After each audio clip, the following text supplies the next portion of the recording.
keyboard. Is it a mechanical? Dude, my what kids make is love the mechanical keyboards. I mean, one. yeah, young folks like us do really like, the Us kids. Yeah, Us kids. us dads don't understand it, I guess. Yeah. Sorry. I got one. I got one too. You guys hear that? I'm older than Both Ken's and Neil, right? I believe so. Wow.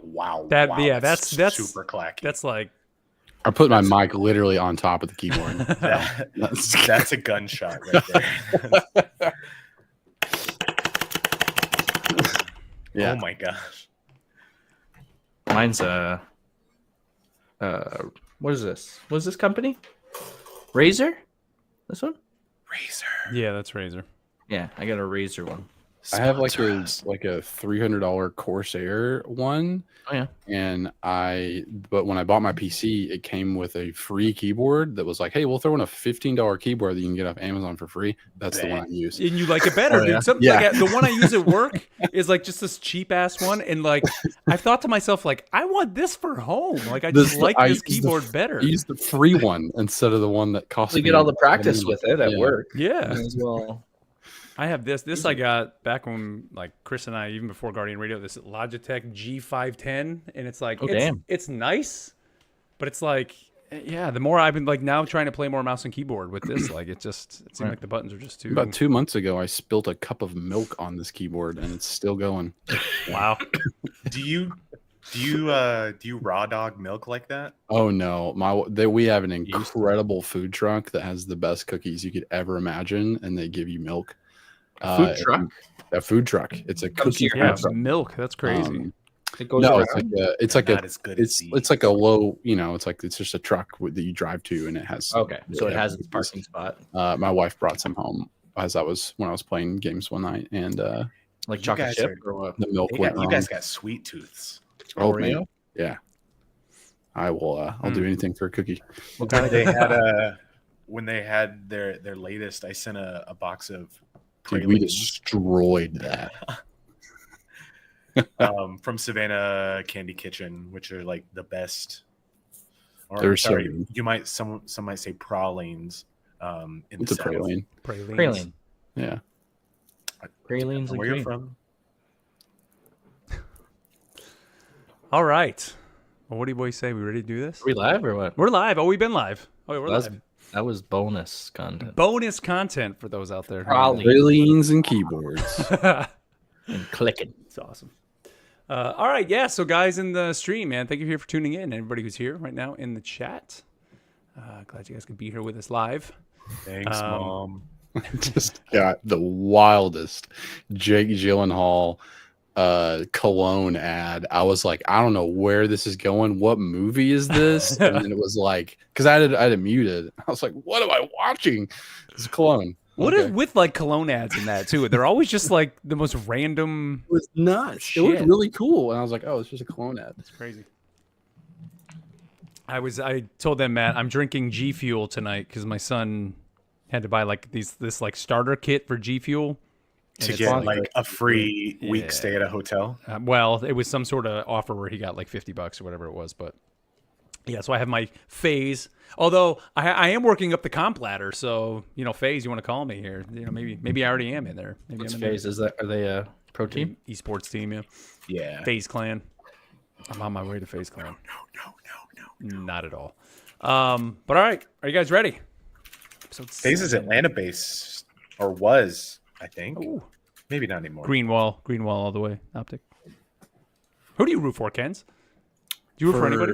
And just any esports. Is there any team that you? For esports, when I watched a lot of Halo, I liked Optic a lot. Yeah, that's who I.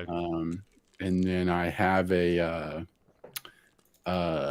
Space Station is another team. Space Station They had a very comfortable hoodie that I wear all the time, and so I can say that I root for them too. Nice. Yeah. Nice. All right. So let's do this, boys. Episode 7. Let me get that set up. Let me hit record on the audio. We can always trim that down. Make sure that is recording. And we are ready. You guys ready? Hit it. Cueing the intro music. And now.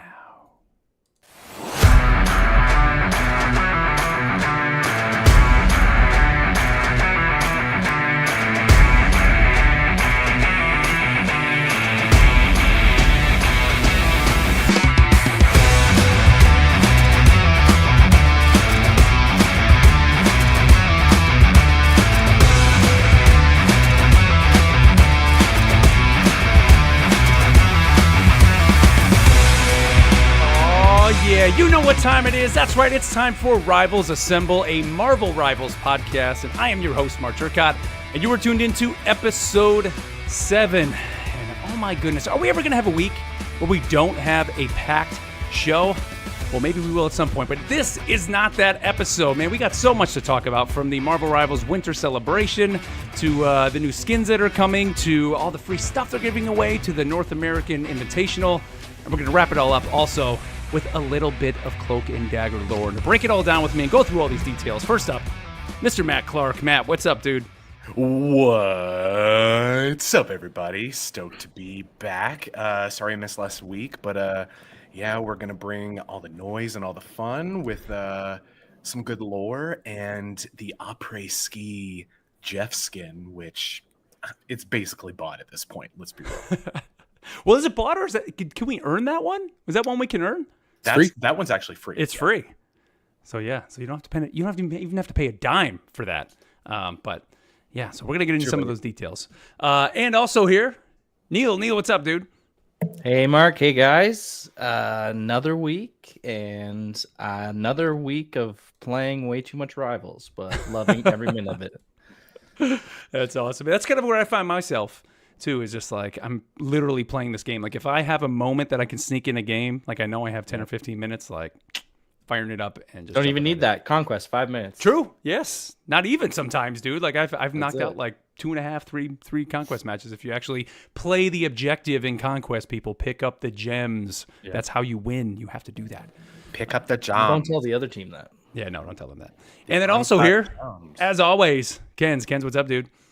How's it going? I need a shower from all of this very pungent bronze-scented sweat that's on me from these competitive games. Where is this going? It's been really bad. You're wearing that bronzer, have you, huh? Yeah, it's not great. It smells really bad. Yeah, we're going to talk a little bit about that, too. We got our the first time here on the show, a new segment that we're going to be going through called the Danger Room, where we're going to give you just some tips for the game, and we're going to kind of talk about the current meta right now, as we're about halfway here through Season 0. But, all right, let's get rolling here, guys. As always here, a little bit of introductions here in the beginning. First up, I do want to actually give a big shout-out to all our new podcast listeners. Lots of new listeners. So, everybody, thank you so much for tuning into the show, whether it's on Spotify, Apple Podcasts, or whatever service you're listening to us on. I'm going to be one of those guys and say, go ahead and like and subscribe. Definitely subscribe to the show. This way you're going to always get the new episodes. And if you can, leave us a rating over there, because it kind of helps move us up the ranks and make us more visible to people looking for a Marvel Rivals podcast. Also, big what's up to people tuning in live here to the show. We do the show live on Twitch and on YouTube at Rivals Assemble Pod on both those platforms. You can tune in live when we record it. Generally Thursday nights. We actually didn't discuss what we're going to do next week with the holiday. I know Christmas obviously isn't on that Thursday, but we'll talk about that off the air. And of course, we'll let you know. So you can follow us on Twitter at Rivals Assemble, and we'll let you know. And you can also always leave us a comment, either by sending an email to rivalsassemblepod@gmail.com, or what I now think is probably the best way to send us a message, shoot us a message through Spotify. We're getting like so many comments through Spotify, which is something that is, I don't want to say it's fairly new, but it kind of is. So if you're listening, tens of comments, guys, tens of comments. But I'm serious. Like, who thinks like using a podcast platform that people are leaving you comments and questions? Like, that's a whole new thing that Spotify is doing. So, yeah, shout out to our listeners in Luxembourg, or as we like to call it, Rivalsborg. Yes. So, thank you guys for tuning in, man. But yeah, definitely hit us up on Spotify. We'd love to hear from you guys over there. But all right, dudes, let's jump in here to our first segment, our news segment that we call the Not So Daily Bugle News. J. Jonah Jameson here. All right, so again, just another packed week here, and probably the biggest news this week is that, guys, we have a new in-game event coming with new skins and even a new game mode, and that is the Marvel Rivals Winter Celebration. So a new trailer has been launched for this, and honestly, like, it said there was going to be a new game mode. The one game mode I didn't expect was Marvel Rivals Splatoon. So what do you guys think of this new game mode we have coming out here? I'm over the moon. This is at this, okay, a couple thoughts. Like the game, they're looking at Jeff right now, and how it's like oops all Jeffs. It's like the game is not taking itself seriously at all. But by the fact that they're doing that, they're taking themselves seriously by making it such varied content in game. Jeff has been one of the breakout stars. I think that's inarguable at this point, of Rivals, and featuring him as kind of like the poster boy for the winter holidays is just fantastic. The music to this was like, the music had me going, and well, Venom, packing, watch out, you ain't gonna know what's hit him. But it's just everything about this has me like ready to jump in tomorrow when it drops. Yeah, so this is actually dropping on the 20th. So if you're listening to this, chances are it may already be out. I think it's 2 a.m. on the 20th here in the States, 2 a.m. Eastern, that is. And yeah, so essentially it's a 4v4 mode that is dropping with this. Everybody's Jeff, and you're either painting blue or you're painting pink down on the map. And it's the Asgard map where it's kind of open, so it's not the one that everybody hates where everything gets destroyed. Oh, still hate it. And it's not Just I like hate the this only one. 4 people who hate that map. Everyone else is like, no, I love it. It's my favorite one. terrible. I hate this. But yeah, so you're painting the map, and then of course you can get kills in there as well. But it looks like they're even using the alts as well, and the alts are even not only sucking up the other Jeffs, but it's creating the color on the map. So I'm interested to see how these matches are going to play out. I don't think we see is there a timer on the screen? All I see is like a little bar, and it's like 2 Jeffs just shooting the color back and forth at each other.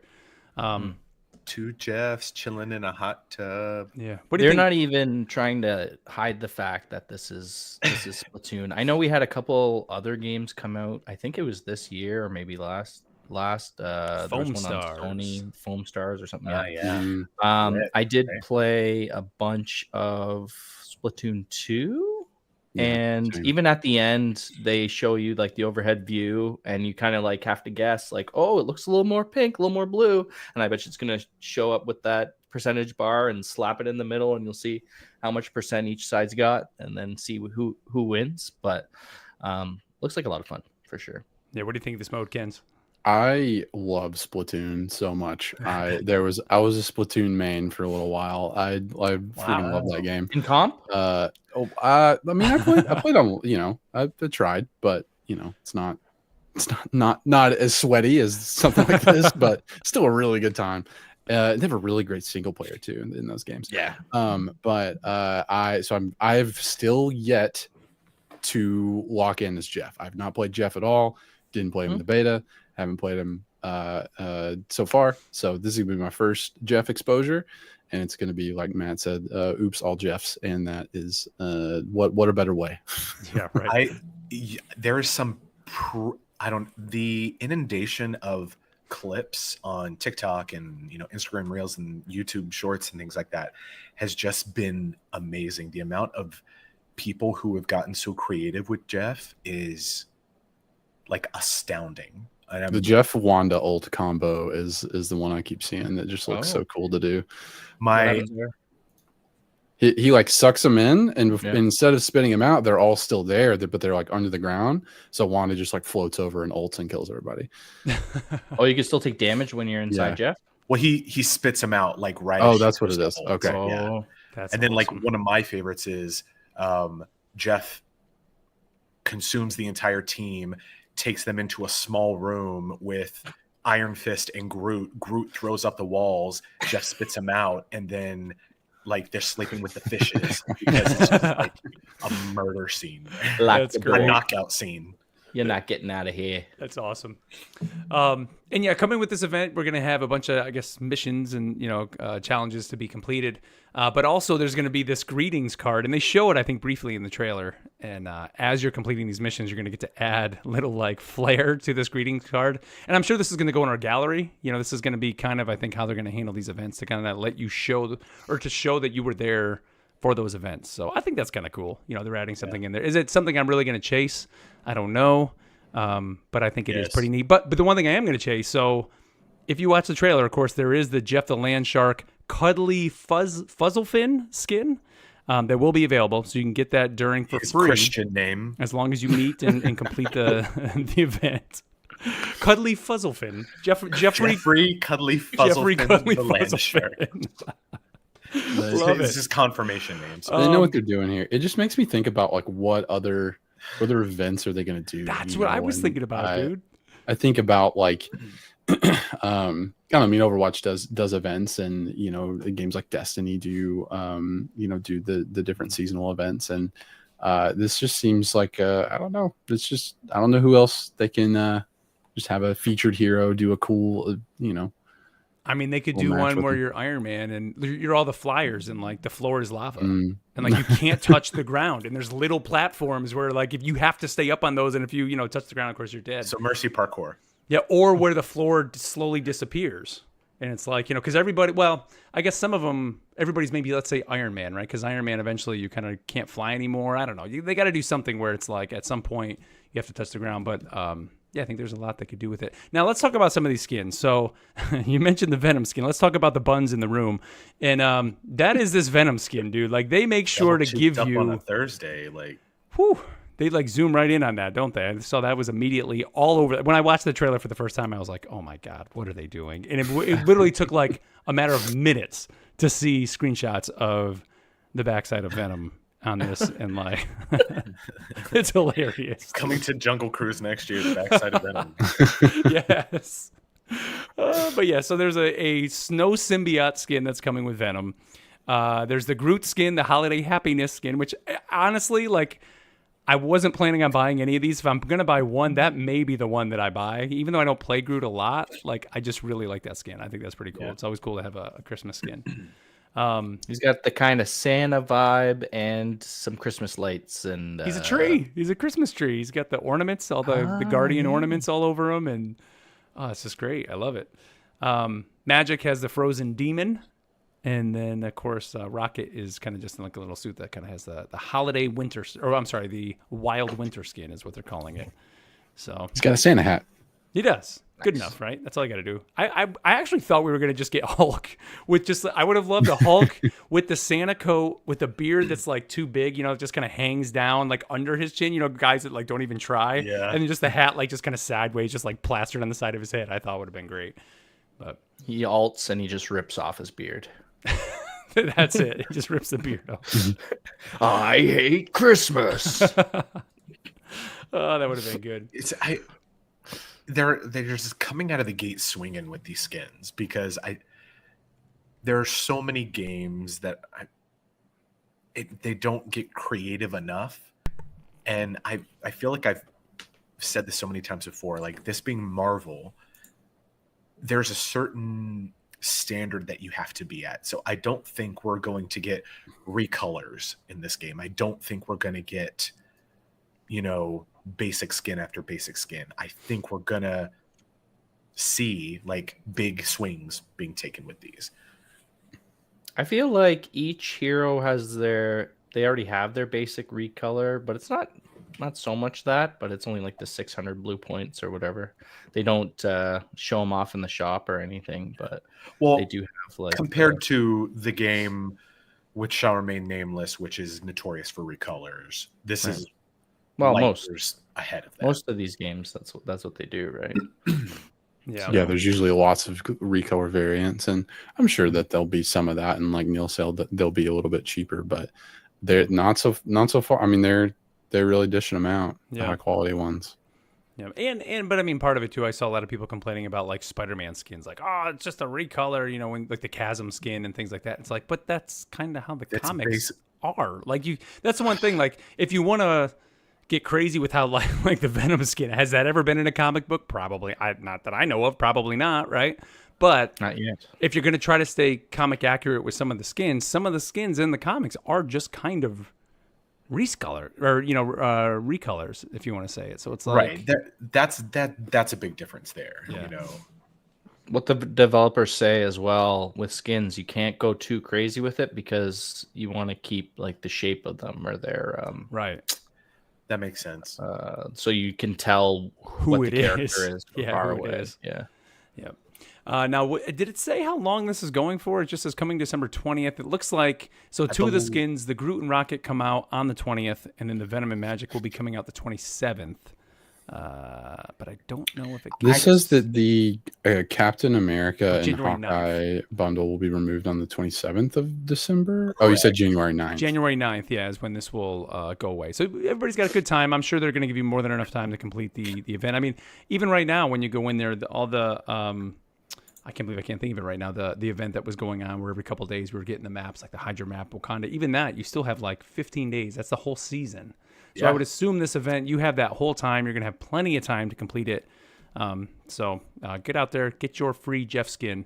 Now, they also, along with the post over on MarvelRivals.com with this, they did have just the latest patch that actually came out earlier today and put some hero fixes in there. But a lot of it is more just bug fixes.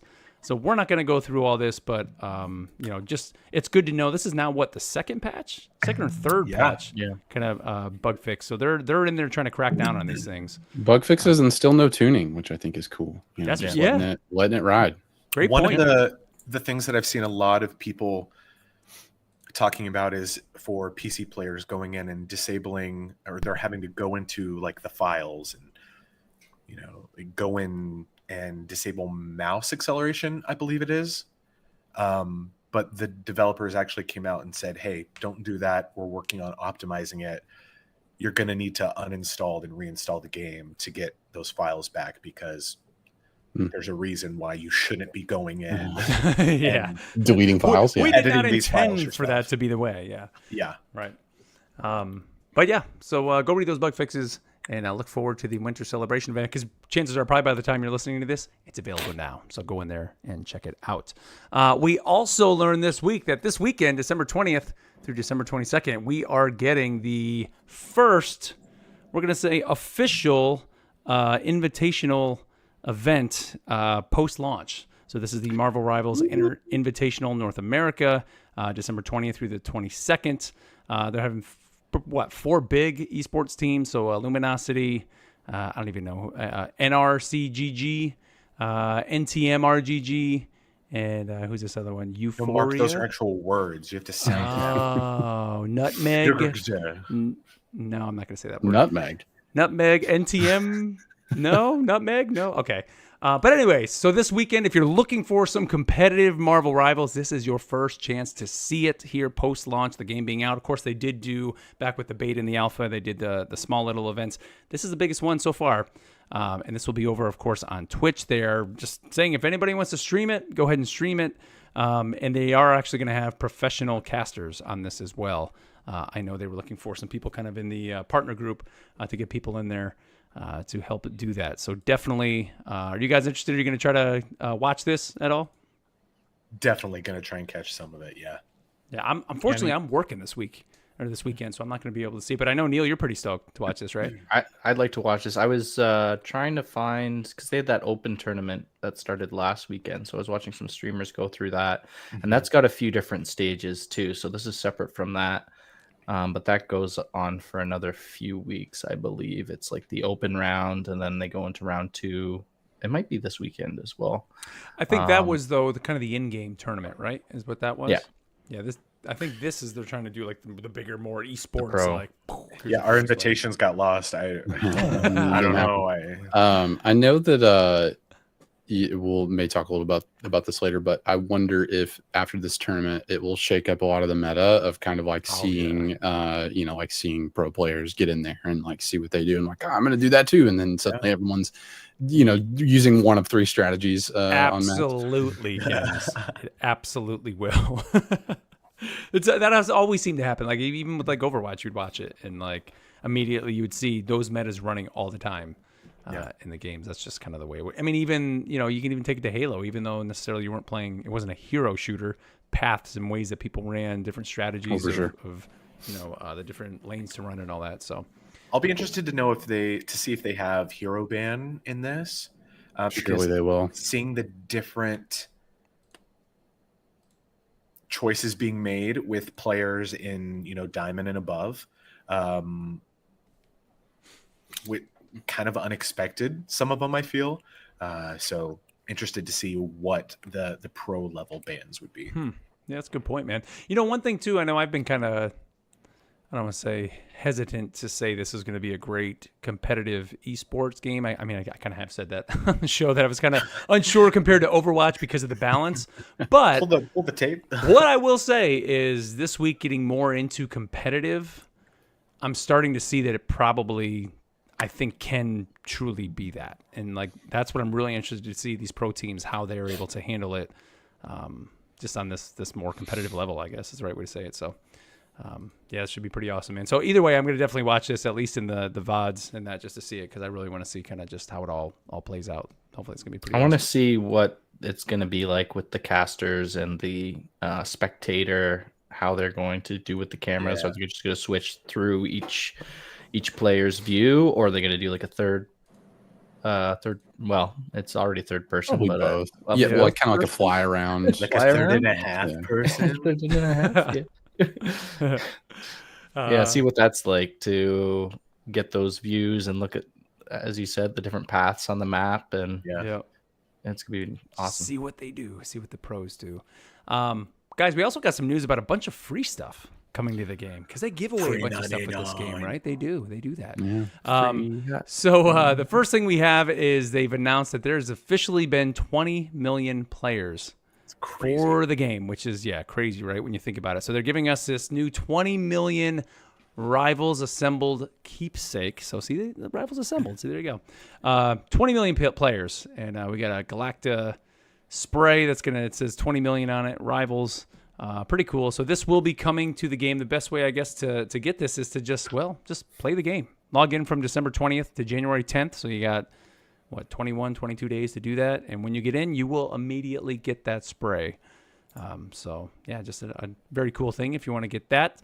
There's also, and this is even more awesome, is the Marvel Unlimited spray coming to the game. So we've talked about it a lot here on the show, Marvel Unlimited. We all have access to Marvel Unlimited.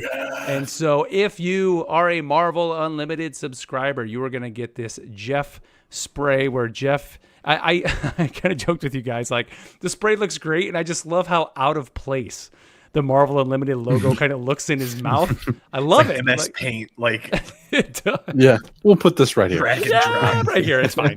I made art. But I love it. So this is going to be, you have to be a subscriber by, let's see, let me find the date again for you. So you have to be a Marvel Unlimited subscriber by December 25th, by Christmas. And then beginning on the 25th, you will start getting a code that will come to you via your email. And January 3rd, you'll start getting that.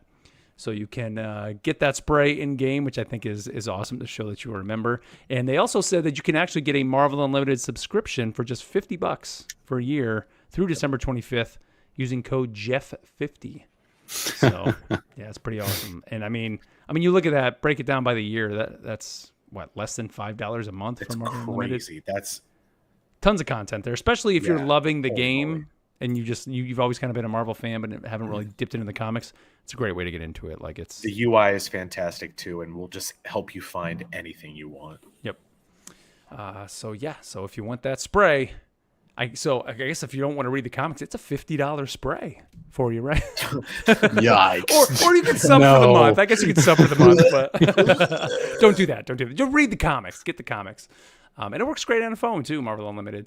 Now, also with Marvel Unlimited, and this was kind of in conjunction with that, they announced the first issue of Marvel Rivals Infinity comic, which is exclusive to Marvel Unlimited. So these Infinity comics, if you're not familiar with them, they're actually comics that are designed for a phone. Because rather than a comic that you turn the pages left to right, these you actually scroll up. So it's kind of using just the technology of the phone. And you just go ahead and read these. Continuous panel. Yeah, it literally is like one just long panel, which is like super cool when they have these.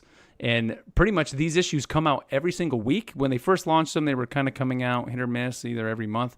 There's tons of Marvel Infinity comics in there right now. And they're even adapting some of the regular newsstand issues as well and kind of putting them into the Infinity format just to make it easier on the phone. You can still read these like on a tablet, which to me really is the best way to read all the other comics. But the Infinity comics, when you pull them up on the bigger tablet, they're a little kind of grainy because they're not as what, Matt?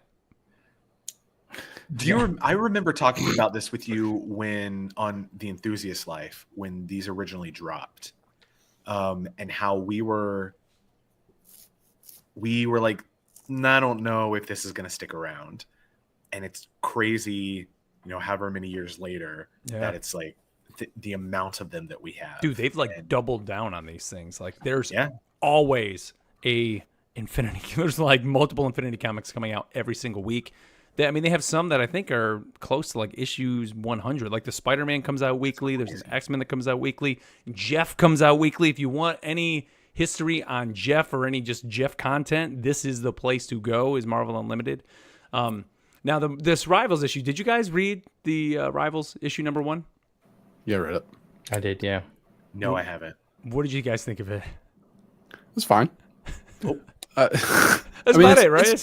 It's there's just, I mean, it's fine. There's not a lot there. It's cool to get. I really want more. I think it kind of sets it up. It's a good little setup, but I think it would be better if it wasn't an Infinity comic. If we had a bit more detail, maybe. This is one of the, I've read like a couple Jeff comics and then this one. So this is really my only exposure to the Infinity comics. Yeah. It's cool. It was cool to kind of see some dynamic between some of the characters in the context of the game. Yeah, first issue, so. Yep. Well, I thought cool. it was funny. I mean, it really is an ad. I say ad. I guess like it for the game, because it's like, hey, this issue Tokyo 2099, and it's just like, here's all the heroes in the game, and as you're scrolling, it's like, here's Iron Fist, here's Captain America, here's Spider-Man, and it just goes as you're scrolling. It's like constantly hero, and it's just telling you them all in the game and the team ups. It's like, here's the team up, and it kind of lists Cloak and Dagger and Moon Knight, and it's just. It's cool, and I was kind of laughing to myself because I'm like, I remember saying on the show, like, we wanted content outside the game to tell the story, and this is it. Like, here it is. Like, and then I'm reading it, I'm like, I'm stepping away from it. It's just one of those things of like, if the game didn't exist, then this would just be nothing. Right? There would just be. But the fact that the game exists, and you're like, oh, it's cool. You see the thing, and there's the map, and now they're over there. And it's just neat. What'd you think? Yeah, I thought this was pretty good, actually. It helps me, like, I'm reading the things on the game and learning about the maps, and this kind of broke down more of the Tokyo 2099. And the first half, I thought that was pretty cool, showing all the characters, and it just doubled down my love for Venom and him and Spider-Man having a good back and forth. I thought that was pretty funny and hilarious. I think it may have overstayed its welcome a little bit. Like the second half got kind of like, okay, come on. But it gave you kind of like the background of why you're pushing the map with Spider-Zero. Right, yeah. Mm-hmm. And then, oh no, the other people think that to save the web of life and destiny, you have to not throw it into the cyberverse or something like that. A little over my head what was going on there, but seeing all the characters and they're like, oh, are we friends? Are we fighting? I don't know. Well, we'll see you next match. Bye. Yeah. I've got, so not having read it, a couple thoughts. I think this could be like a proving ground for the content.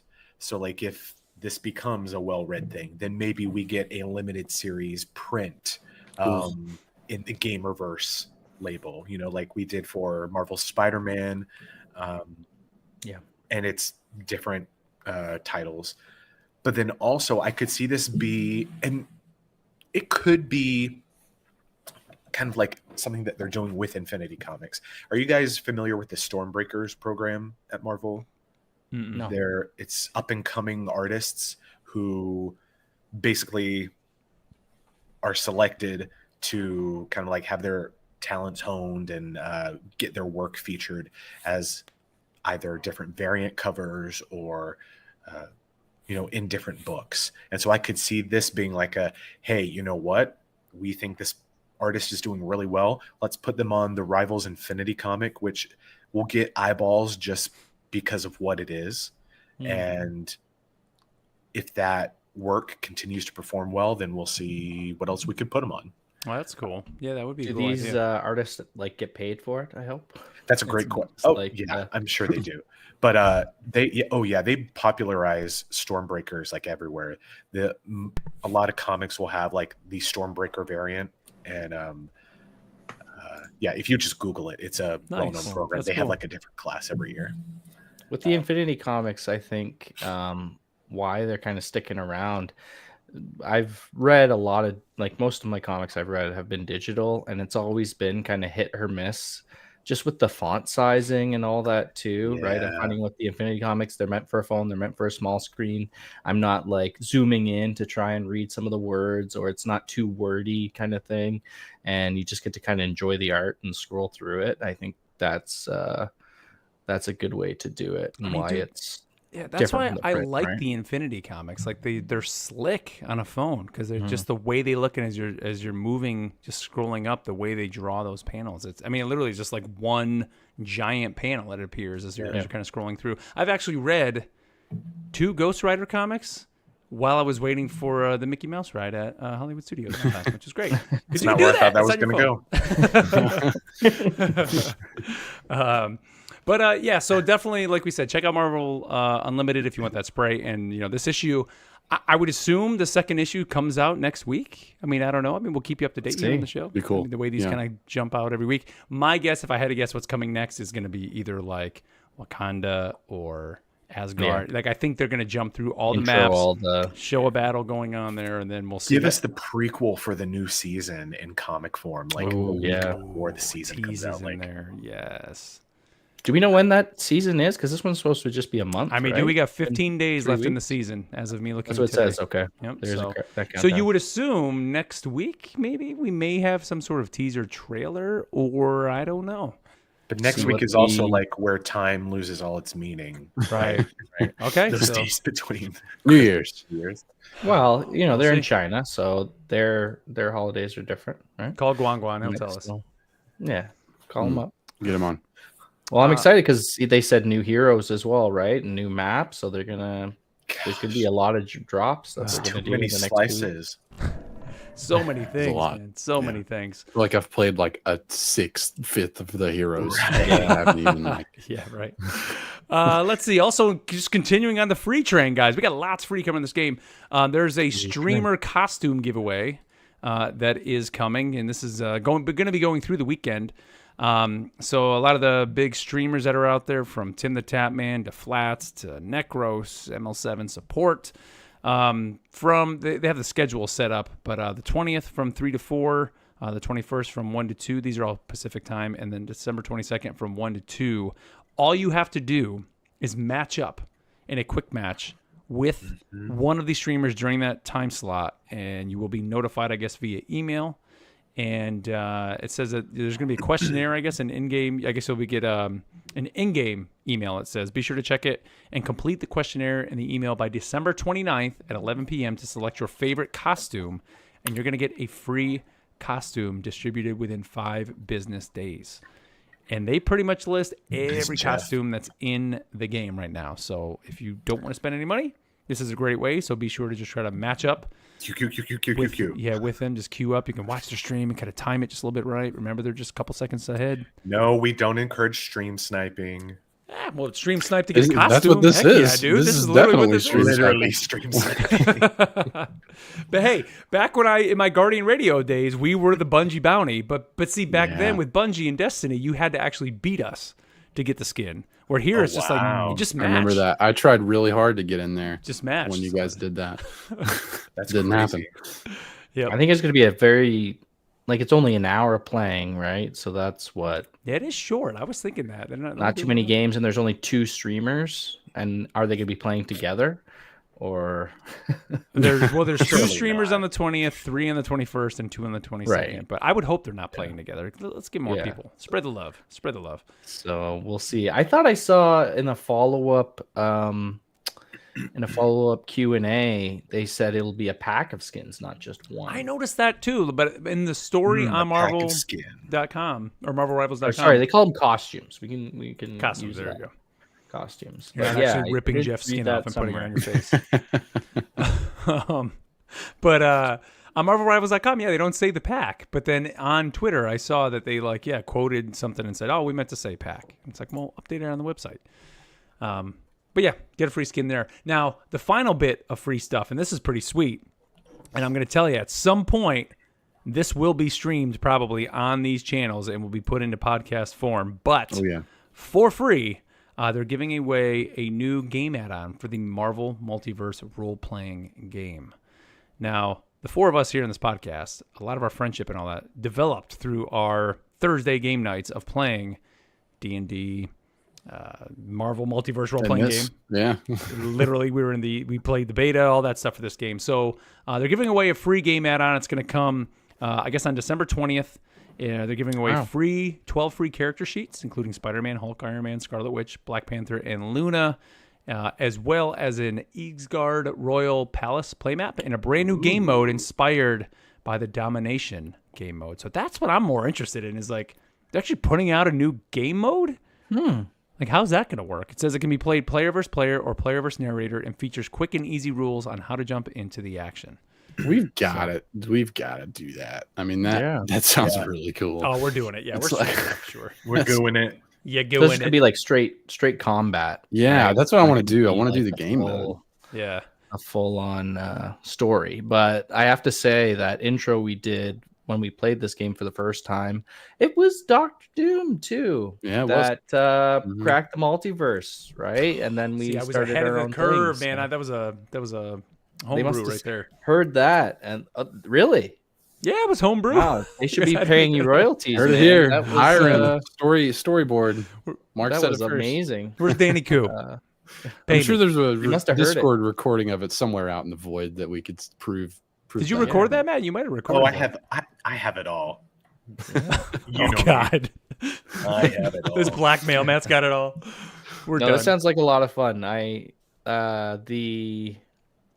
know we did a little. Well, yeah, we did quite a bit of combat, I guess. Yeah. In We that had game. we had like And- 5 or 6 sessions of this. Yeah, game. then we started doing the King book. I think last that's Christmas right. is when I Yeah. got that book, and then like shortly thereafter we Yeah, we took down finished Modoc, one of them, right? and then we finished one, and then went on to like this main story. right. Mhm.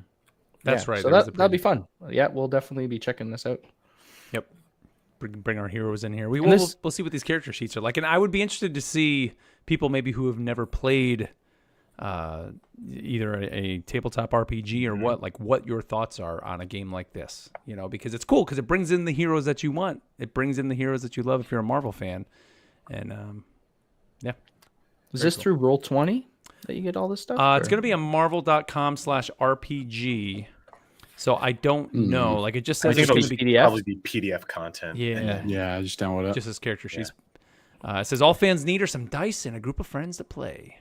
So, but yeah, we'll If you use don't Roll20 have to a group of friends, let us know if you're interested. We can get sure. a table going. There are plenty of resources out there to get a game master or a dungeon master to get a game going. So Yep. So definitely look forward to that because we will for sure be streaming that. And of course, we will definitely put it in a podcast form too, so you guys can listen to it. All right, guys. Well, that's pretty much it for the news for the week. So let's move on here to our new segment that I mentioned here at the top of the show, our tips and just strategy segment that we call the Danger Room. tips and strategies.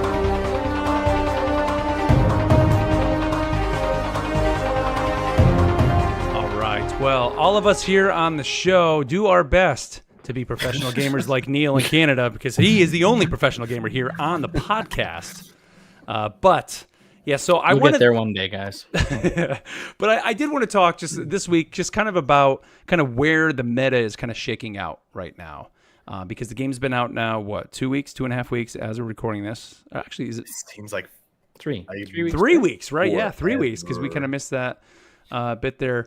Competitive is out, of course. And like this week, I think I mentioned at the top, like I actually really dove into competitive this week. Now that the really good players are no longer in the bronze, silver, gold. Yeah, I'm out of there. It's a little bit better. Yeah, that's right. You're out of there.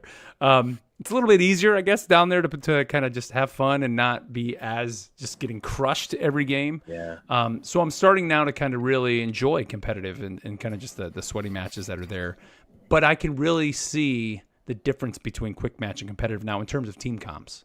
So that's kind of what I wanted to talk about. So what have you guys been seeing?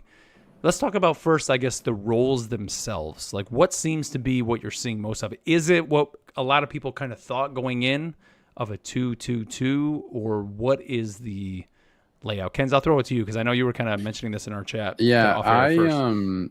I have seen more. It kind of depends. It kind of depends on what you're doing. I think I've seen one tank, 3 DPS, 2 healers quite a bit. I've usually been the one tank in that situation, and it's been fine. I've been learning Doctor Strange quite a bit. I think he's a pretty good tank for situations like that. Venom is another pretty good solo tank, but some of the others, I think it kind of depends on what you're doing. If you're trying to dive in, Venom and Thor are pretty solid to solo there. But I think if you're pushing, like if you're doing like a push the cart map, having 2 tanks seems to be pretty solid. Over just kind of the capture the point. And again, like the role queue conversation, it just kind of depends on what's needed, what's happening with your team, and do you need someone to soak more damage, or do you need more damage, you need to throw it out. Me and Mark played a game before the show and we had 3 healers. It was like 1 tank, 2 DPS, 3 healers. And we didn't win, but it was we went up. That's what we went up against. So we lost. I would say it wasn't we us. Lost to that composition. But didn't they switch at one point? Were they that the whole time? I thought we're on Clintar. It was towards Clintar. the end. Whenever we were trying to push that through the doorway, Yeah, the second point on Clintar. They had a rocket, a cloak and dagger, and a Luna Snow, which are which can all double as DPS if they and then Hela, Doctor Strange, and Venom. And so it was tough to break through that. But we did. We made it. We didn't get to the third yet. We almost got to 3, but it was Yeah. But dude, I've been seeing a lot. Again, it definitely depends on the map. I think that's the thing and that's how it should be, right? In competitive, it shouldn't just be like this is the meta for any situation. No, it's like it depends on the map. And I've been seeing a lot. For whatever reason, I've played Clintar like a ridiculous amount of times over the last 48 hours. But that map, if you're on defense or any payload map with the defending, I've seen tons of Penny Parkers. Like constantly there's a Penny in almost like every game that I play on defense. And I actually love to see that because like it seems like she's the character kind of coming into the game that a lot of people were just kind of like, whatever. I want to be Venom. I want to be Thor. Like, who's this Penny Parker? Yeah. But she can just lock down an area if you have a good Penny dropping down the mines, setting up her little spider bot launcher or whatever you want to call it that's kind of over there just constantly spitting them out. If they place those right, the little creepers, you're just going to own a team, and there's no way for them to really push, especially then if you have a good healer, because I've been primarily playing Cloak and Dagger in competitive, and when usually I'm there, especially on that Clintar map, just kind of off to the side, and I can just keep healing and pinging her and dropping a bubble when they try to get a push in. A lot of times we'll have a Luna with me as well. I mean, we can just keep her alive and then just let whatever DPS the team feels like comfortable playing, go ahead and just get out there and just let them roll. And we're just able to kind of pull that off pretty easily. What have you been seeing out there, Neil? I am usually filling, and I feel like tank is the last role to be filled. So I'm playing a lot of tank. Like a lot of people are jumping on, obviously, DPS, but not as much as the first little bit. A lot of people, I was seeing like 4 DPS insta-locked kind of thing. But this past week, I've seen more people go to the healers, as you said, right? Like Cloak and Dagger, I see them get picked a lot just right off the bat. So I've started playing Magneto a little bit, learning the shields and negating those ults and that. I'm working on that. But we had it was after the show last week. I really like seeing Thor and Cap as like a duo tank. Yeah. They're both kind of pretty mobile, and then you also give Cap the extra ability to get that ranged damage. Yep. So I think that's a good kind of tag team if you're on either a point map or pushing. But I've also been doing pretty well with Penny Parker, and I'm happy that PlayStation gave me that free Venom skin because I've been flaunting it all week. Well, I think Penny has become the new meme move. So you know how in the beta it was the Doctor Strange portal at Spawn, which is getting like a resurgence. Dude, now. I had it in a comp match on Clintar. Literally, like we were on defense, and my Strange set it up, and everybody's just standing there, and it just says like, "Great job!" You know, you hear Galactic, and we're sitting there, and then the guy just put in the chat, "Ha ha ha ha ha," and I was like, "Well, now it's holy shit, he did it." It's kind of moved from making it so the other team just runs off the map to where now it's holding it, waiting for Scarlet Witch so she can just pop through with her ult, or forming it above the field, and then Punisher becomes a turret and just melts people from outside of it, and people are getting creative with it. But the thing with Penny now is, racing over to the other team's spawn, webbing up the area directly in front of it, planting your like spider turret thing right beside spawn, so it's continually spitting out those little guys, and then the other team just like door opens, they run out, They're dead, boom, boom, boom, boom, boom, they're boom, knocked out. Yeah, it's pretty fun. Strange. I mean, Ken's and I, just the match we played here before we went on the air, like immediately it was on Clintar again. They portaled us from behind, and I've seen that happen a lot, and have been even a part of that, where I'll have a Strange on my team, and they're just like, hold on, and we just wait, and to the point where even like we would get team wiped, and we were able to actually like just hold up, everybody get together, and then go and take out the other team just by spawning behind them.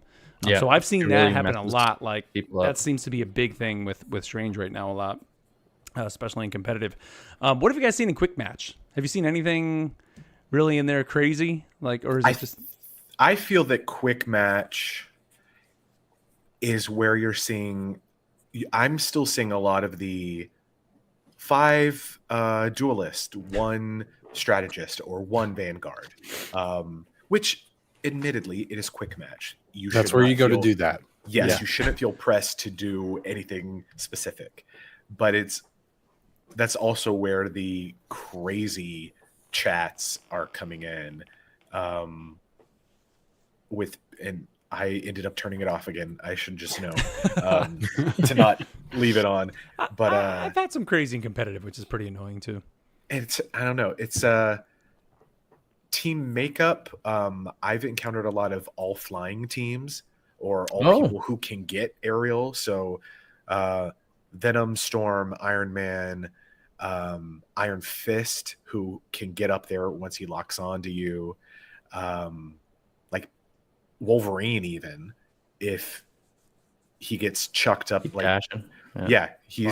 can take down an Iron Man. Like, they have a whole team that is easily able to get in the air, or take down anyone in the air. And those are especially annoying because it's like, well, we're not safe anywhere.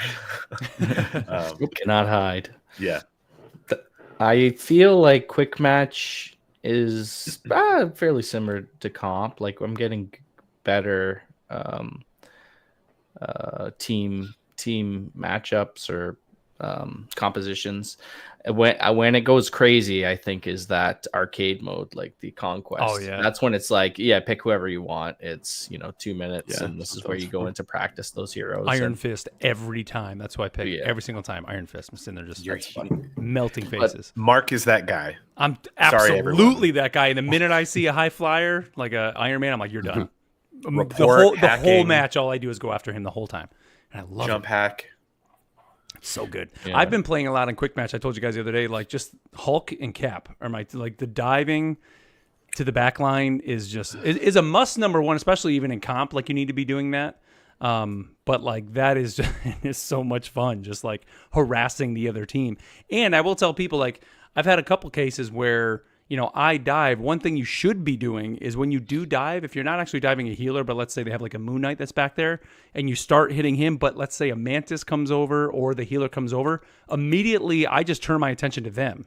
Because a lot of times they're just kind of there like, oh, I'm going to heal this Moon Knight. And then if you're Hulk and you suddenly turn and just clap in their face, they're done. Like, you just take, like, pop your stun. So you stun the Moon Knight and then just go after the healer. And as Cloak and Dagger, I don't see a lot of people doing that. Like I'll have like a Wolverine that'll dive in the back, and then as Cloak and Dagger, I'm sitting there healing like a Hawkeye or whatever it is that's there, and the Wolverine will never turn to look at me. He's just so focused on them that he's trying to take them down, and I'm able to continue the heals, and then we just burn them down. So it's like if you do dive and you're diving a DPS, but the healer is right there, change your focus to the healer too, because like that, if you can get them down, then the DPS goes down a lot quicker This too. is my hot tip. I probably yelled at Neil. I'm so sorry for the comp matches that I played with you. I don't know. I'm not good enough to get tilted. I don't understand. But it's just like why aren't we going for the mercy first? You know, it's like why isn't everyone going for the strategist first? Like that should be your number one move in every match, and it's. I think. Go ahead, Neil. I feel like, well, some matches, I'm the only one kind of pinging anything. I feel like people need to. You're learn a very where the good ping pinger. is. I will say that. And like when you see those flyers, because they just, or even an Iron Man or whatever flying up above, like they're if you see them doing some damage, I ping them right away, and I'm like, everybody, look up, let's take care of him. Yes, it stays on them too. So if they go behind a wall, Yeah, you it can does. kind of see them for just a second before it goes away. Yeah, so make sure you learn what your ping is. I know I play controller and I switched it to X because I moved my jump, but it's an important thing. You can just tap it as long as you're looking at the person. It highlights them, and if they're low health, I think it changes the symbol too to kind of show that hey, they're almost down. So that if you're gonna do any sort of communication, just throw that ping on, and even after you die, you hit the ping button, and it'll point to the person that killed you. So they're like, "Hey, this guy just got me. You should avenge me." I would say, especially in comp, you need to be definitely ping there, and especially if you're playing a strategist, because like I don't want to say you're running the field, but you can see more of the field than your frontline people. So like you need to be, because a lot of times you'll have a Psylocke or a Scarlet Witch start trying to creep up on the right side. Or have you guys had like the Jeff rush? Yeah, I started seeing that, like Jeff just rushing to the back line, like with his little. And then he'll swim away. Oh, it's crazy, man. So if you see that, you need to be pinging that so your team can see that for sure. Yep. If I had your tanks. if I had any tip for competitive right now, it's that there is one of the best things I've seen is that there's an audio setting.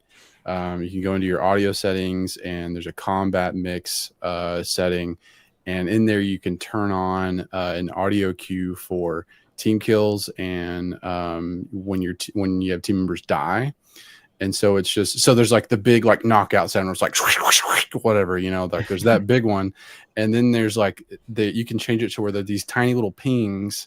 It's a different sound for whenever your teammates get a kill and whenever they die. And so what that does is that because a lot of times, like I'm not always looking at the kill feed. Right. Then if I hear that sound, I look up there and I'm like, oh, we just got 2 picks. It's time to go. Like, let's push, or we just lost our strategist. Let's hold for a minute. Yeah. Otherwise you can get locked in and not be paying attention to those details, and those little sound cues can be helpful. Oh, that's nice. Maybe it's just because of the way I play. It's like, how do you not see the kill feed? So it's like I never look at Captain America's down, Hulk is down, so and so's down. I was like, yeah, I know, it's right there in the corner of my screen. I always think it's so funny when people are like narrating who they've killed, and it's like, yeah, I get it, I know. Well, that's me, man. I'm always narrating who I kill, but like, Gotcha. yeah, I think that's I a get good that tip. though. I kind of want to. I think I want to turn that on because I didn't know that was a thing you could do that. I'm usually just because, especially in comp, I'm playing usually that strategist. I'm seeing those kills. That would definitely help because a lot of, like, even when we were playing earlier, Ken's like the bubble with Cloak and Dagger is huge for the push. Mm-hmm. And so it's like knowing that maybe you got a tank down and a DPS, like a melee DPS down right there by the payload, let's say. I want to push the bubble up a little bit further so you can step up. Or if, they, let's say, took out one of our guys, I want to put it back so you can step back into it. Like, I hate that when you drop the bubble and it's like, then you start stepping back. It's like, oh, fuck, I put it in the wrong place, like, no. Yeah. And so, like, that would be huge to kind of know that, like, when it is that time to go, especially when you're playing on a team and don't have comms. Right. Yeah, that's awesome. I went through the audio settings. I did that. And also there's like pre-mix or presets for audio mixes, and one is like a focused mix. So it turns down a lot of like the ambient noise and the music, and it turns up um, uh, enemy voices, like important voices, and then you can go through and change the sounds too. And so I've updated all that. Important ones you want loud, as you said, Ken's the teammates getting knocked out and the enemies getting knocked out. That sound also when you're getting hit, I turn that up all the way up so you know that, oh yeah, I guess I'm taking some damage here. And then with healers as well, and I think it's specific to healers, so you have to go in on each healer, but you can get like a different reticle when you actually hit your heals, so you can get that feedback that, hey, actually I'm hitting them while I put there while I'm shooting at here. So it's just giving you that good feedback that you're actually helping and healing people. Nice.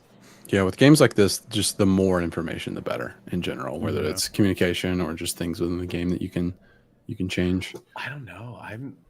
I admire you guys for like, I don't know if it's caring about that. For me, it's just like, I don't know if it would change my gameplay, but then again, I play at a very different level than the rest of you. I was So gonna say, it's- dude, in competitive, like you need that stuff. You know, like that little tiny advantage, like just like I mentioned, just the littlest thing of the cloak and dagger, knowing that they have 2 down and it's time to push. I would know to place that bubble 10 meters forward than 10 meters back. And that it makes a literally can world make a of a difference, difference. and a Yeah. total difference in a Push. team. Like the battle we talked about where they had the 3 healers, that totally made a difference. Like when 2 of those That's how healers we went down, survived. that's how Yeah. we were able to push because I placed the bubble in the right spot, knowing they had 2 healers down, and or even know when to pop my ult. Like, okay, well, one of the tanks are down. Now's the time to push. Pop my ult and kind of went and did the little triangle like around the payload, so they can't get near it, and we were able to get the push. You know, like it's things like that that do make a total difference. Where if you're just playing and you're just kind of brawling and it's like, whatever, I'm going in, the team comp doesn't matter. Which, believe me, in quick match, that's totally my mindset when I'm in there. Like that stuff doesn't make as much of a difference, I think, there when you're just kind of in there, just going crazy, having fun with it. One quick thing, and this is not necessarily, I guess, a tip, but is there any heroes that you've not noticed being played? And the one I'm going to bring up that I have only seen a handful of times, and every time I do, they're usually not being utilized that well. I don't think I've seen like one good match with this character, and that's Black Widow. Like, I've had her in a few matches, but and this is like total even in the game's lifespan so far. And every time, like they don't do anything as a Black Widow. I've gotten ulted like once or twice, and it was really just because as the match goes on, you're gonna build your ult, and of course it's like an insta kill, big kind of AOE where she drops it. well, it can be if you use it right. True, but have you guys noticed like a good Black Widow? I did have I think I agree with you like 99%, because I did have one Black Widow in a game the other night that absolutely carried our team, had like Wow. 38 kills. Just like they were like, you guys, and they were communicating well. They were a great team player. They're like, you guys keep diving the healers. I got the tanks. And then they were just melting the tanks with Black Widow. That's awesome. And so that we won because of that. But other than that, yes, I completely agree. I've not seen much Black Widow at all. Yeah. Well, I think Probably. Go ahead. Oh, probably her and Storm is another one. Yeah, Storm is too tough. much of. Yeah. Oh wow, I've seen a lot of Storm, like a lot of Storm. Almost about the same amount that I've seen as Iron Man, as just one of those spam flyers.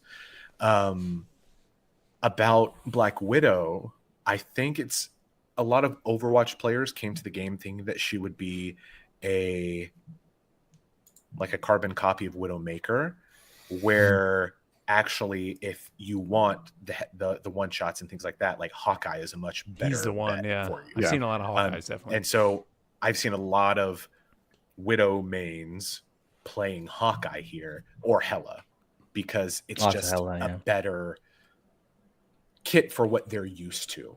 Not that Black Widow isn't good, but you just have to change the frame of reference that you're coming to her with. and you can wreck with her. But it's a lot. Sorry, I see a lot of people like misusing the ult, so not knowing that you can hold it and let it charge. What is her ult? I don't even know what it is. I've never played her before. Think like a Samus Blast, but like AoE. Or Mega Man. Remember Mega Man? You can hold the maybe charge it up. And so I even forget the ult line because you don't hear it that often. Yeah, you don't. Okay, so you just hold it, and then it's an AoE kind of.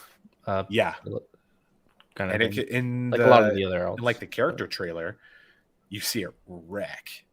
Right. But that's people not utilizing it the best. Yeah. Another character, I think that number 3, so those would be top 2. Number 3 is Black Panther. I don't see him very often either. You know what? I don't see him as much as we did in the alpha and beta, and I think that's because you have characters like, I'll say Iron Wolverine, Fist. but I think the big one's, Iron Fist. I think Iron Fist, because he kind of has that auto target. And Jeff. Sure, Jeff. But Iron Fist, dude, like that's why I play him in Conquest. It's like you just point at the enemy and you're locked onto him and just bang, bang, bang, bang. And the minute they start doing any damage, hit your defense. So then you punch a little bit more, and then if your health starts going down, just jump around like an idiot. And like they can't follow you and shoot you, and you just get out. Like it's just I don't want to say he's such an easy character because he's not, depending on who you're up against. But he's much easier than a Black Panther. You can make a lot of mistakes with Black Panther and just be destroyed constantly. Yeah. Where it just seems like Iron Fist, it's so much easier to be that melee. To me, he's the easiest melee character in the game, I think. The only one that would maybe come close would be Hulk, maybe. Because Hulk just, with the shield and everything that he kind of has going on in his health pool that he has. But other than that, Iron Fist is just like, you just point at the enemy, and like when you get a little bit close, you see that yellow icon, hit the button, boom, and you're just like da da da da, and you're just nonstop. Jump maybe once, and you're kind of on the other side of him, point at him again, keep kicking him in the face, and you just, literally, that's how you play him. It's crazy. Yeah. So, haven't seen a lot of Namor, and I feel like in the beta, definitely in the alpha, he was like, he was everywhere, every match. And then in the beta, he was still there too, because it was just like I'd have nightmares about that foghorn. And but you just hear it be like, whale. You know what though, dude? I wouldn't say we don't see him because he's not good. I think we just don't see him because people like, I don't know, like how much of this game do you think is people playing characters because of the kit that they have, or just because they like the character? Like I think he doesn't get picked because people just either don't like the character, don't know the character, or they're just like, I'm gonna go play Wolverine. Where Namor, if you played Namor ever, like he is great. Like trapping the turrets, and you got that extra spear you can throw, and then the turrets are focusing at him. He's got a killer ult. Like he is a great character to play, and so I don't think that's why he's not getting played. I think it's just like, where I would look at Black Widow and say Black Widow's not getting played just because she's like difficult to play. And she's not. Where Namor's kind of easy to play, I think, for people who just throw lances nonstop, never let off the trigger, and a whale. It's like a NASCAR driver. Just don't step off the gas. Keep turning left. Namor, just keep pulling that trigger, man, and dropping those turrets. That's all you got to do. You got it. Drop the squids. Yep, dropping. He's got a good escape too, right? So you go in your bubble and negate all damage. It's nice to have while you're learning what else can be coming at you. Yeah, that bubble in the alpha, I just remember it was insufferable. It was everywhere. Yep. All right, well, that's going to be it for our Danger Room segment. We'll get it a little bit more focused, I think, next time we bring it back. But I just want to kind of talk about kind of the current state right now and kind of what's going on. Well, hey, we're just talking about current meta, man. Will we get it focused? I don't know, because we're a steaming load of crap, guys. If we were all pro gamers like Neil, maybe we could. But, of course, we're not a pro gamer. And we'll share that story one day here on the air. Some people in here may not know that story, but we'll talk about Neil being the pro gamer. Shot him in Reno just to watch him die. I love it. Let's move on here to our lore segment that we call the Cerebro Files.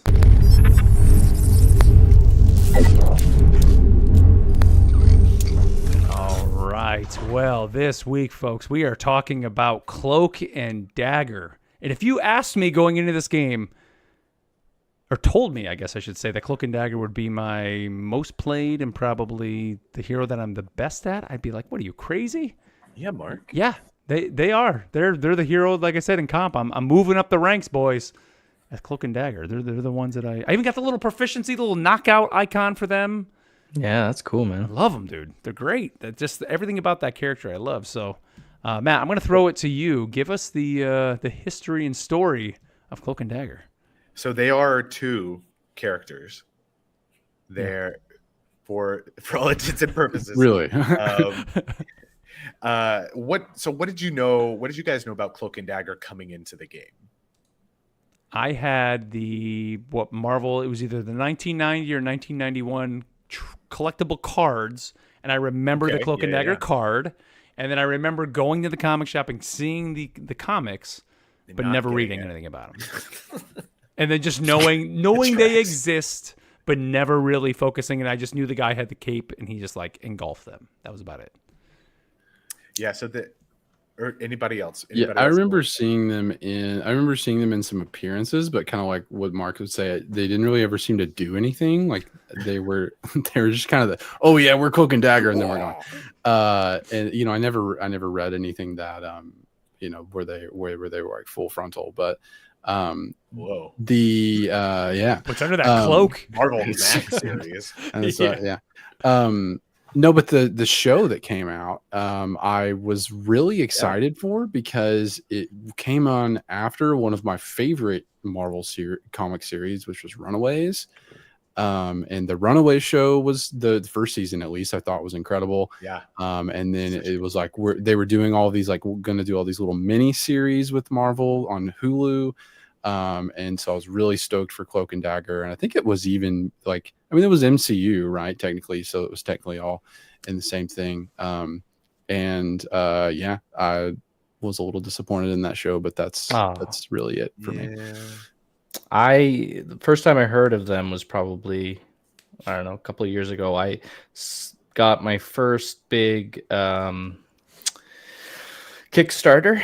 I bought the Marvel United board game, and it came with all the stretch goals, and there I have like a couple huge boxes of minis, and it was the X-Men, I think the X-Men base game. So this came, I don't know, it was one of the stretch goals or whatever, but they came as, I think they're two different characters, so you need both people to play it, but they kind of can snap into one base kind of thing. It might just might be one. I don't remember actually, but all I know is Cloak like to pick up people and move them over to other spaces, and that's as far as I got.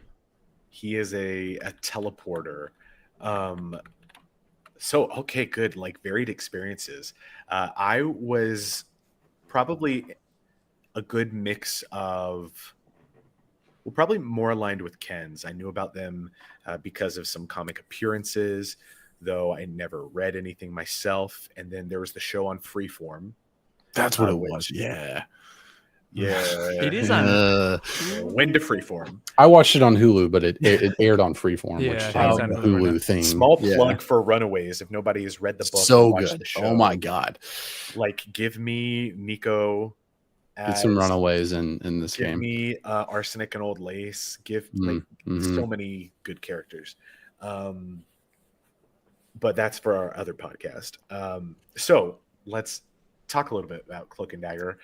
First appearance is in 1983, I believe. March 1982. 82. Okay, well, good year. Fact check. Facts first, everybody.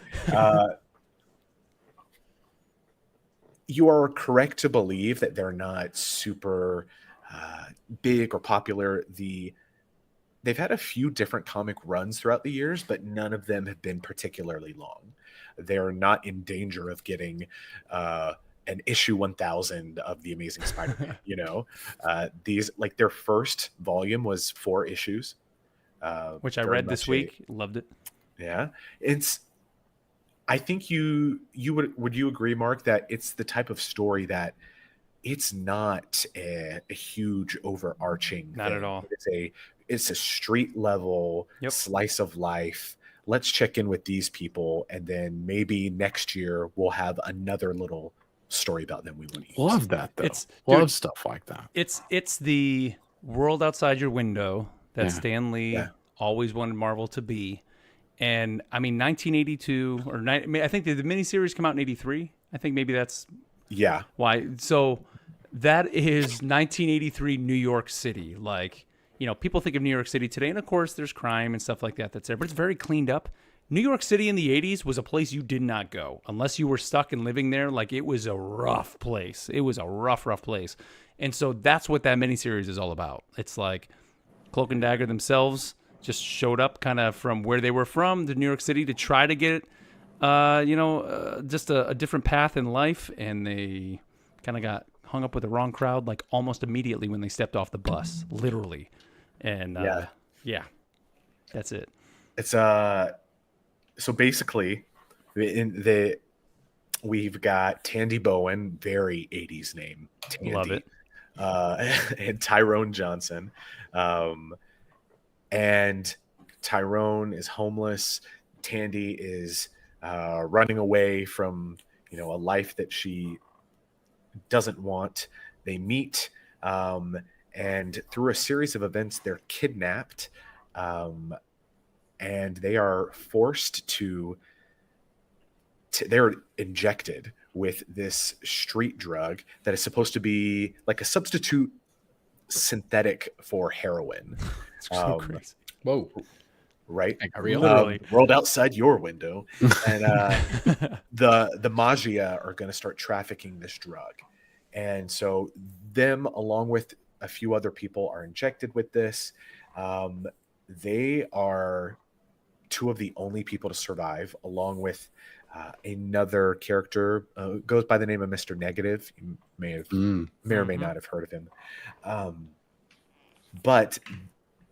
And I'll put an asterisk here, because the drug interacts interestingly with possibly some latent mutant genes or something else within them, and activates these abilities. So Tyrone channels the dark force and is able to teleport, is able to teleport through the dark force dimension. Right. And Tandy is able to manipulate the light force, and she can concentrate that into small objects, which she most notably creates these light daggers, which was a cool effect on the show, I will say. Yeah. Gets me a lot of assists in the game too. Yeah. But the interesting thing about them is that it's kind of like a symbiotic relationship, because Definitely.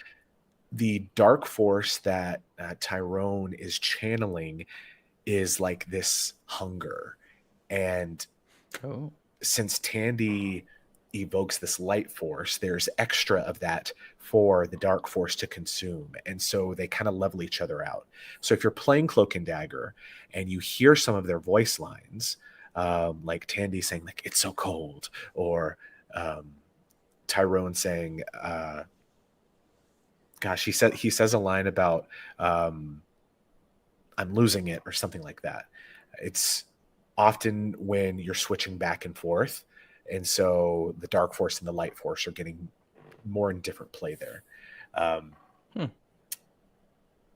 think they missed the boat, like Tandy and Tyrone. They didn't want to call them TNT. They were setting it up so perfectly. That's great. Oh gosh. Maybe when Mark plays them, that's what he calls them. Yeah, TNT, let's go. TNT man.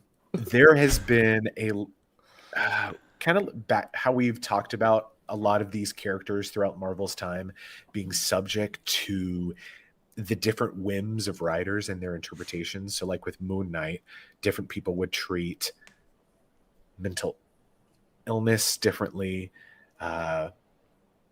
treat character history differently. With TNT here, it's whether or not they are mutants. And so back and forth over the years, it has been, these drugs were administered and activated their mutant genes. Or no, it wasn't that. It was because they were also exposed to like the magic from this sorcerer or whatever. And honestly, I'm not sure what the standing is today. Reading through. Go ahead. Were they allowed in Magneto's mutant? What is it, Krakoa? Krakoa. They allowed to They live there? were actually, yes, they were on Krakoa, but that even has its own like stipulations. They accept anybody? Well, They're inviting. that's a whole. We'll get into that on Magneto's. But yeah, there's even one point where Mr. Negative like reverses them, and Tandy becomes the wielder of the Dark Force, and that's sweet. Tyrone becomes the wielder of the Light Force. New skin. I'm just saying that'd be cool. Well, you'd have to change character models and stuff like that, right? But yeah, they are street level fighters that have had some interesting roles throughout. They're kind of like the people that show up in events, if you think about it. Yeah. They're perfect for that because they know and operate around Daredevil and Spider-Man and like Luke Cage and people like that. So it's like, oh, you know who we should call? Let's call up TNT, and they'll come and help us out. AT&T. Well, it's so funny, dude. phone. Like, I love that it's their street level, but like the I don't want to say the darkness in that of Cloak, and like that's what reading the miniseries this week and like getting kind of that insight into more their origins. And that whole story starts off with, you don't actually learn their origin. They do mention, I think, in the first issue that they have been kidnapped and were injected, but you don't actually learn their origin until literally the last issue, and they kind of recall it to the people that they've been dealing with throughout the whole miniseries.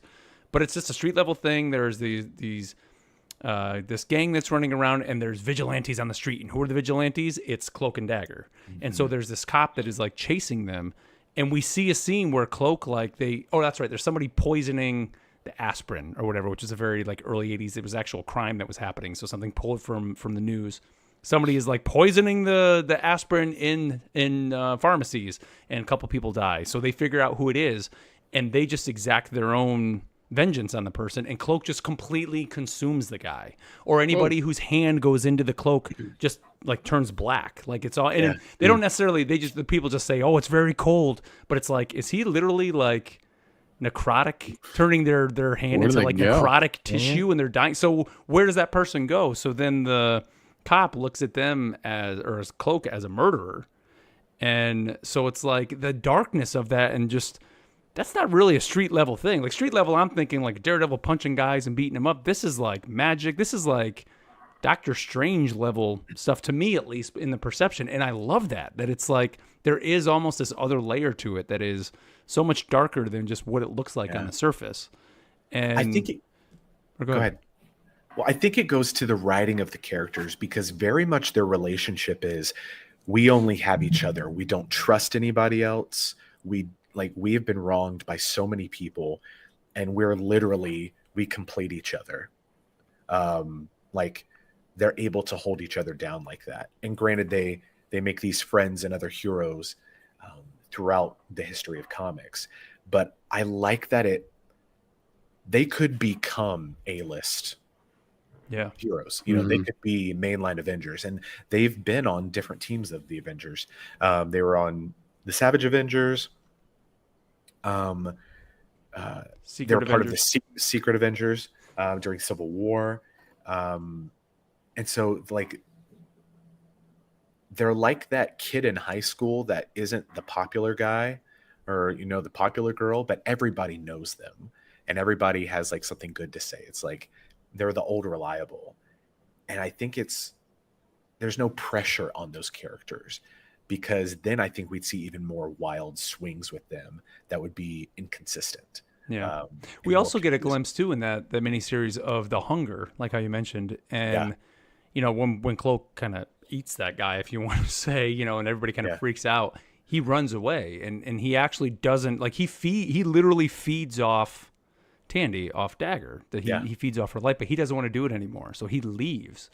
And the only way to feed that hunger is to consume other people, I guess is the right way to say it. And so like there's that whole tension there. Like, is he a hero? Is he not? Like, if he doesn't control his hunger, like what happens? I mean, I don't want to say it's on the same level as Venom, because obviously Venom just seems to be eating because he's just eating, right? The symbiote is hungry. just always hungry. But like, it seems like Cloak literally needs to be consuming something, or he will just phase away. I don't know. Like he will literally die. It works out because Tandy has to expel the light force that she Right. has. I think We start to see that. Yeah, she's like, yeah, dying, after so basically. long, if she doesn't expel it, she will get physically unwell. And so it's this it's literally like a perfect symbiosis between the two of them. They literally help keep each other up and healthy, which is such an interesting character relationship. But yeah, you can look up their history of event appearances. They were in Spider Island. They were in Civil War. They were in Absolute Carnage, The Fall of X, The Fall of Krakoa, and all that. So it's like all the benefit of being like the A-listers, but without having to do the grindy work, I guess. You just get called up. I mean, they even make them do such opposites in their backstory. So Yeah. Tandy's mom is like a celebrity actress, and she's from, she's a millionaire, has all this money, and just wants to run away from all that. That's why she goes to New York. Where Tyrone is a man who stutters, who can barely speak, and his friend dies because he was unable to speak, and his family has no money, and his family's struggling, so he runs from that. So they're like total polar opposites, even on their social standing. It's like, the writers of these characters like really kind of created this perfect balance between the two of them. It's actually pretty neat, man. I love that a lot of the characters we've been spotlighting are really just like diamonds in the rough, like just hidden gems of Marvel that, sure, yeah, they make for great playable characters in a fighting game, but also like if you take advantage of that deal and get Marvel Unlimited, like you're getting quality content and get your free spray. I would, learning more about them and the possibilities and things, I think it would be cool if we got an expansion of Cloak's teleportation ability, because he's widely used as like the bus. It's like he is the teleporter. It's like, okay, we're gonna go into Cloak's cloak, and he's gonna open up a portal, here and spit us all out. Just like when you're waiting with Lucio at spawn in Overwatch, it's like we're waiting for the bus. What could be a way that's not necessarily Doctor Strange portaling or Jeff? I've been using just food for thought. the cloak. Do you use it a lot? It's my escape. So pretty much It's I'm also always good, I'll be dagger, doing my heal, shooting my heal wall, and then when I know, like, you start to get in the rhythm when your I'm just going to call it the damage wall of Cloak is up. I'll quickly swap to him, do the damage wall, switch back to her. The minute I get jumped, and if nobody's there to help me, I quickly switch to him, hit the button with the cloak and rise up. And then try to kind of get just kind of be erratic in how I'm going up, and then be pointing at whoever's trying to jump me. And then the minute I come back, then I start damaging them. So as I'm floating down, I'm just trying to damage them. And hopefully by that point, a teammate did a little bit of damage to them, and then we're able to knock them out. And they jumped us and feel dumb because we took them out immediately. They tried to jump me, and I'm like, no, I'm in my cloak, gone. Do you have a slow fall yeah. when you're outside the shadow mode or whatever? Yep. With both characters, or it's just when you're just him? Well, with him, when you do your cloak and rise up, when you pop out, you slowly fall down. Okay. So. It's a great counter to Iron Man's ult, to Scarlet Witch's ult, to any of those big AoE things. Yep. It's just everybody's invulnerable within that. If they're in So when you do that, any hero that's around you goes into shadow and becomes. And actually, I think the match Ken's you and I played, we actually had that. We had a Scarlet Witch come into that. So whoever's right there, and it actually is kind of a small little area too that you're going to get. It's not like this. It doesn't last area. super long, and it doesn't last long either. So you got to time it just right. So like I want to say, even depending on where the Iron Man is, if he's dropping his ult on you, like you kind of got to wait till it's in flight to then quickly hit it. Like if you hear him like Maxima, if you hit it then, by the time it gets you may be out of it by that point. You've kind of wasted it. That's a good point. That's why I'm surprised you say you rise up, because I've used it and it's like you don't have time to rise. Oh yeah, you do. No, you hit it, boom. The minute I hit it, and just right up. Well, but Granted, I'm playing with the controller I'm using with the buttons under the bottom, so I'm Sponsor us. hitting it. But if you with your stick, Turbo? right, because you have your jump on your analog stick, so Yeah. the minute you hit that cloak, just click your stick right in, and you're just going to go up like immediately. Yeah, just click your stick in. Click Yeah. the stick, dude. Something I've Come on. kind of found Click with me. this game, and just in general with hitting buttons when things come off cooldowns and stuff like that, like it doesn't always register that I've hit the button if I hit it a bit too early. I've noticed Yes. Like I Yes. don't know if there's an option you can do it. I think there's what is it like? It's looking for the leading edge or whatever my controls knowledge. It's looking for the press of the button. It's not looking for is the button pressed or not, kind of thing. So it's annoying sometimes. I go to use a move, but it doesn't register or whatever, and I just got to press it again. Or That happens with my Hulk, triggers a lot. yeah, with Hulk trying to like charge up that leap, right? If you hit it too early when you hit the ground, it doesn't actually charge, and you get like let go of the button. I know when people play on PC, you hear a lot of the. We were doing a little bit of click in the pre-show, but like you're just jamming the button, right? But like I'm hitting the controller, I'm trying to be methodical, you know, like okay, I'll do this, then this, then this, but then something doesn't register, and you're like, oh, too late. I'm dead. All right. Well, I would definitely recommend go check out at least the miniseries for Cloak and Dagger if you have any interest in them. I haven't read anything like more current. I mean, Matt, are there any recommendations outside of? I looked in Marvel Unlimited, and there are some others, like you said, the shorter series. They don't really have too many long ones, but I honestly haven't read any. I've never been aware of a run of theirs when it is in print. okay. Let's put it that way. That's how few and far between I feel it is.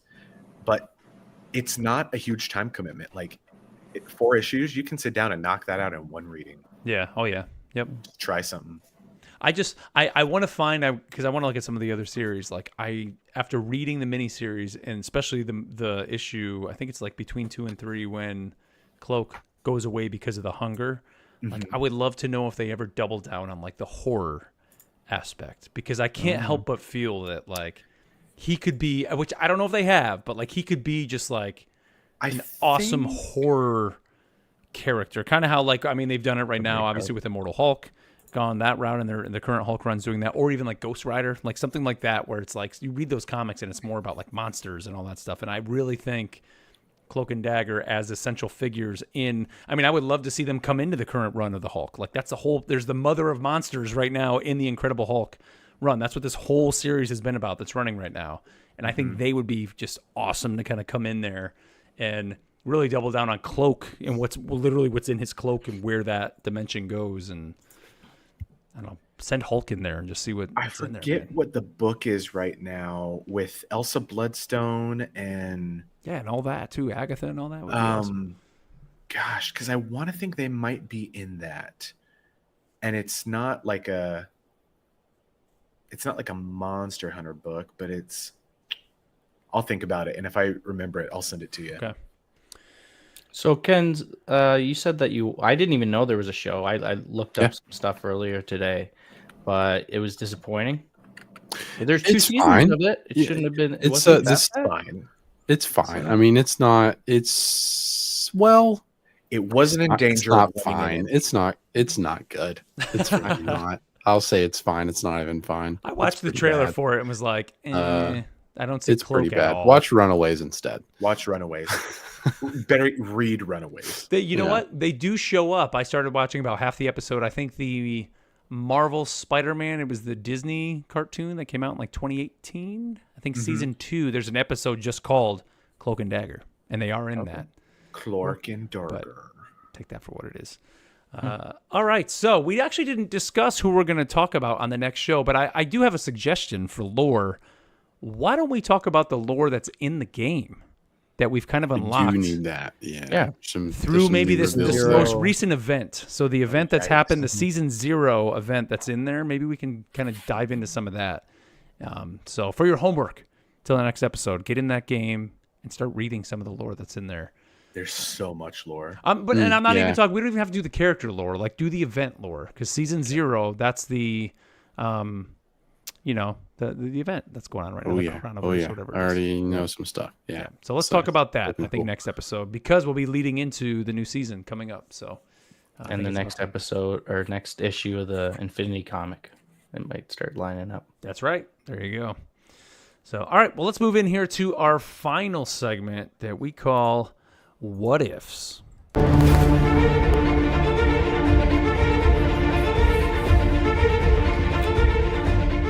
right. Now, our What If segment, of course, is a segment where we get you involved with the show.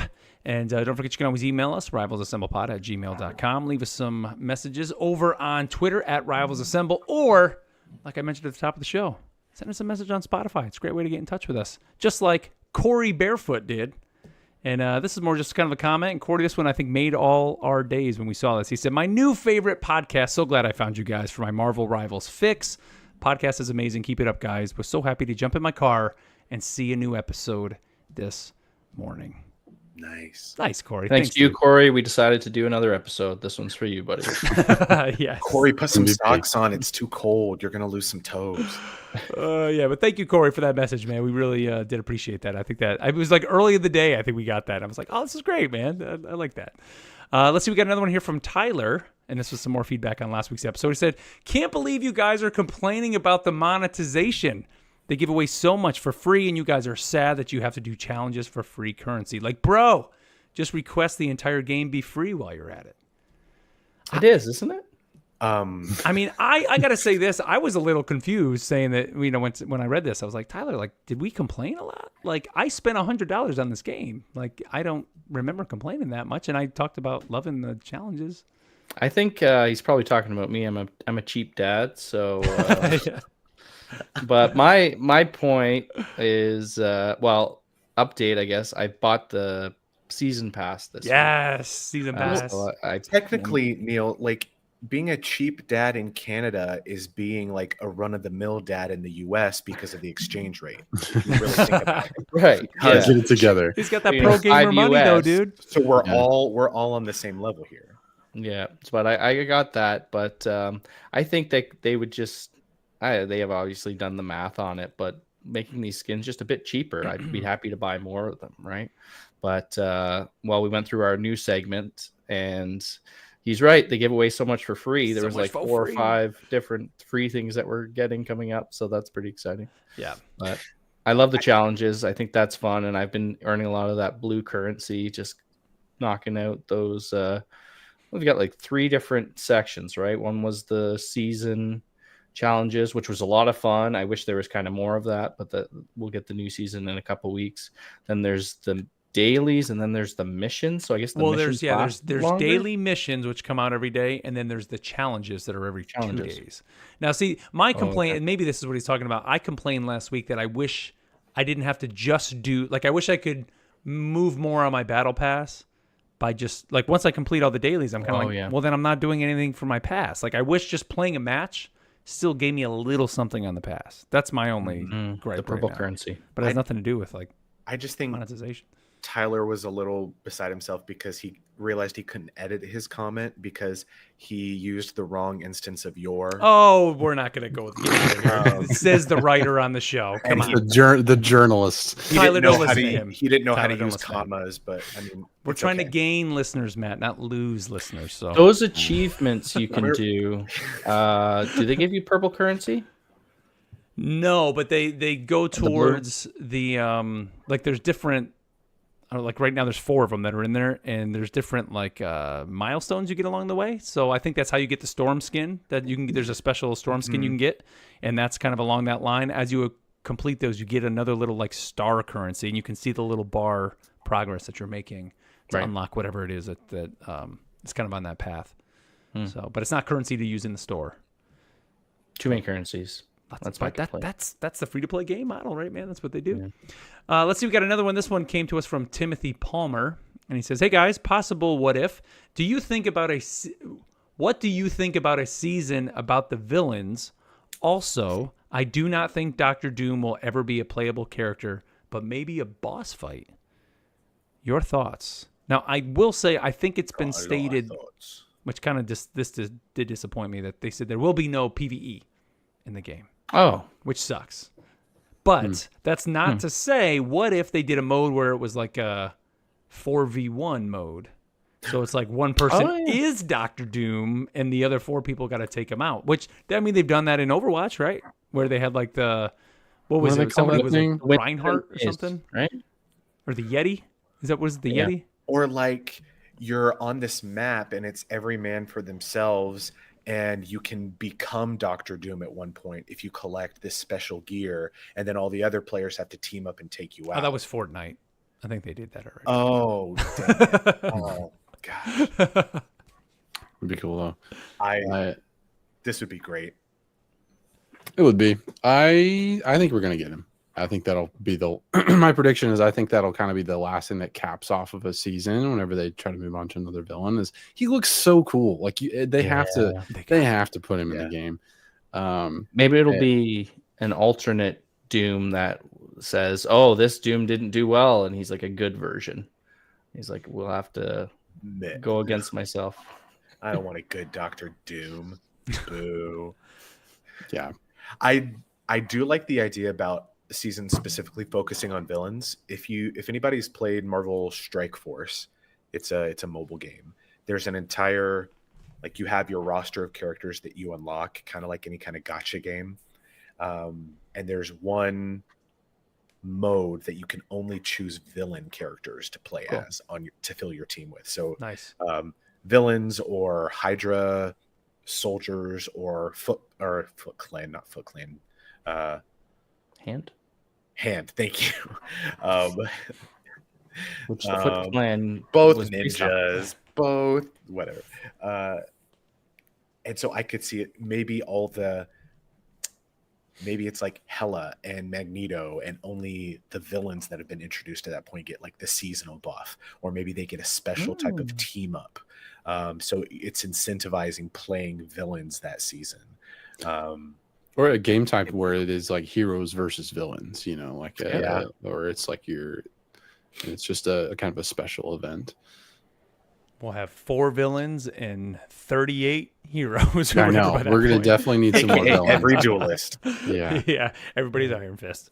But yeah, we'll see what they do, man. I almost hope the cadence of this is like you have a year-long story, like this initial story is a year, and then by the end of the year, Doom's defeated, whatever it is, and then he becomes a playable character, and then we have the next one, whether it's whoever it is, like Kang, bring in Kang, and then it's like a whole year-long battle. Definitely going to be Null. Oh well, that's right. We got Null. Yeah. No shot. It's not Null. Probably. Yeah, we'll talk about that next time during the war But do you thing. think he's going to be just a season, or is that going to be like whatever the cadence of villain length of time? Whatever. When Doom is done, I think Null is next. He has to be. Yeah. You don't think Null will be within? That was a great alliteration. Doom. Null is next. Doom is done. Null is next. I don't know. They could do that. I wouldn't like it as much, but I could see them having Null be kind of like a sub villain. Yeah, kind of like the story during this season. He's just a strategist. Like we're at Clintar. The Guardians have crashed their ship on Clintar. Of course, Star-Lord is going to do something dumb to unleash Null's fury. That suddenly, he's like, "Wait a minute, what are you doing on my planet?" And then he becomes this kind of sub boss kind of within the story. Well, I mean, have you guys seen would be a war thing for next week, but have you guys seen like the Black Panther Null thing? There's so this I saw this on Twitter. It was a thread that in the, what do you call the little war cards in the thing that you're unlocking, the gallery cards? Yeah. There's one that has like that. I forget what the name of like the spirit, the Panther lady. So like Black Panther is like in front of, he's like kneeling in front of her, and it's like in the water it's the Panther, but in the image it's her, but she has Null's dragon on her chest. Nice. Yeah, and I haven't actually seen that in game. It was just on Twitter, so that may be completely not a thing. Read the lore.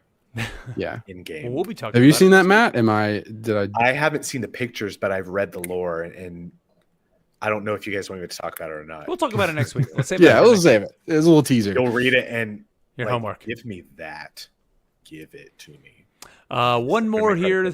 This one comes to us from Angel.m22, and he says, "How do you feel about quick match staying open and comping Overwatch style rule queue?" I mean, we've kind of talked about that here over the last couple weeks. Obviously, it's not in that state right now. I mean, I think that personally, I'm still kind of twofold on both, especially now playing a lot more comp this week. I think it just makes it takes one less stress factor away, I think, when you do have the roll queue. However, I think in a game right now where I'm starting to see now that we don't have as many strategists and vanguards as we do duelists, that it would kind of, I don't know, hinder some of things. And saying, I mean, we just talked about it in the comp section or in the danger room section about how, you know, it's not the 2-2-2. Like, what are they going to do? Come up with different role queues for different maps? Like, okay, well, Clintar, it's best to have one tank, 3 duelists, and 2 strategists. So that's how it is here. But then when you go to Asgard, it's 2-2-2. Like, I actually do kind of think it is right to allow players to not have the role queue right now. I think we've kind of talked about this as an option, but I just had a thought in thinking about, so like in MMOs, like in World of Warcraft, you know, if you queue for a dungeon and you queue for your you know, you're locked into a role of tank, healer, or damage, but you know, there's 3 damage, you know, a tank and a healer in those games. And if you queue for damage, your wait time is going to be a lot longer than if you queue for a healer or a tank. And so they could, you know, if they really want to do something, they could do something like that, where you're not locked into, you come to the game and then you pick whatever you want. You can play within that strategy, but it's like, yes, this is what I want to do. You're selecting damage, and maybe you have a little bit of a longer wait time because there's more there. But ultimately the game kind of stays the same once you're in the game. Yeah. I mentioned Pokemon Unite, man. When you go in there, even though you're kind of queuing into a game, you kind of say, this is the role I want to play. Like, maybe you do that. Even if it did just use the rule of thumb of 2v2v2 or 2-2-2, but once you get in, you can swap it up a little bit and allow you and not force you to basically black out those other roles and force you to play DPS if that's what you came in as. Yeah. It'd be cool to just kind of say, okay, here's 2 strategists, here's 2 duelists, here's 2 vanguards that want to play together right now. Let's link them all up, and then they can swap on the fly if needed. They can do just the 1 vanguard and the 3 DPS, because that's what right now the map that they just got the luck of the draw on. This is what's going to work best for their team comp against what they're up against. That would be a cool way to do it, I think. So like, it'd be cool if we got it. I don't think anybody's hurting without it right now. Yep. No. And no, I've definitely changed my opinions on that after the first week. I'm like, oh, okay, yeah, a lot of duelists, a lot of that. It would be nice. Like, I played a lot of Overwatch and did the role queue thing, but people are figuring it out, and it's nice to be able to swap if it's not going right anyway. Yeah. And the team ups, you gotta hit those team ups. They are good. And you don't want to limit the what heroes can team up. Like, that's if right. You want the yeah, we did mention that last week. I forgot about that. That is a big deal too. All right. Well, that's going to be it, guys, here for episode 7. Big thank you here to everybody for tuning in. Like we said, of course, reach out to us, rivalsassemblepod@gmail.com. Hit us up on Twitter @rivalsassemble. We do the show live, and next week, I mean, we'll talk about it off the air, but we'll see next week. I don't know if we are going to go Thursday or at some point, one of the days next week, but we will definitely get a show out to you guys next week for sure, because we're going to have to talk about that winter celebration. No doubt. And, of course, the big competition this weekend. Be sure to tune into that. We will be talking about that next week, kind of how this the first professional invitational, how that's all going to go with Rivals Assemble being the spotlight. I know there'll be a lot of people tuning into that, I think, because I think, just like us, a lot of people are interested in how this game is going to play out as an esport.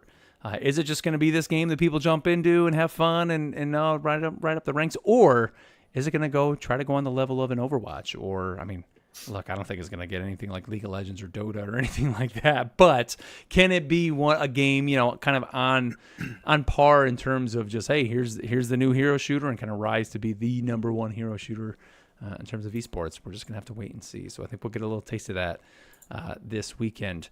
Any final thoughts you guys want to throw out to the audience here before we wrap it up? Keep playing, have fun, be nice to each other. Thank your healers. Yeah. Time to sweat.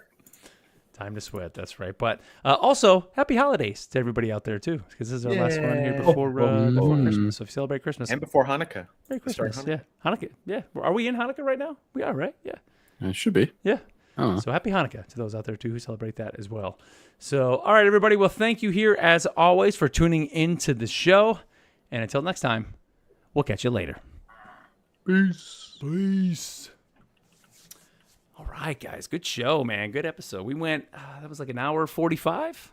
So Yeah, felt like The we're getting close first to night of Danger. Hanukkah is actually Danger. Christmas. the what? Oh. this year. The first night of Hanukkah is actually Christmas this year. We're getting canceled. Oh, I didn't know it was Totally different. canceled. I didn't know that It either. started at different times. It's like Oh, Easter. wow. Yeah, it's definitely different every year. Wow. Because it's based on it's based on like Other calendar. I was about to say the Jewish calendar, and that would be very. Good job, Matt. As you can Nice tell, guys. none of us Fun. on the show are Jewish. Thank you very much. Thinking about it. Just throwing Maybe that one out day. there.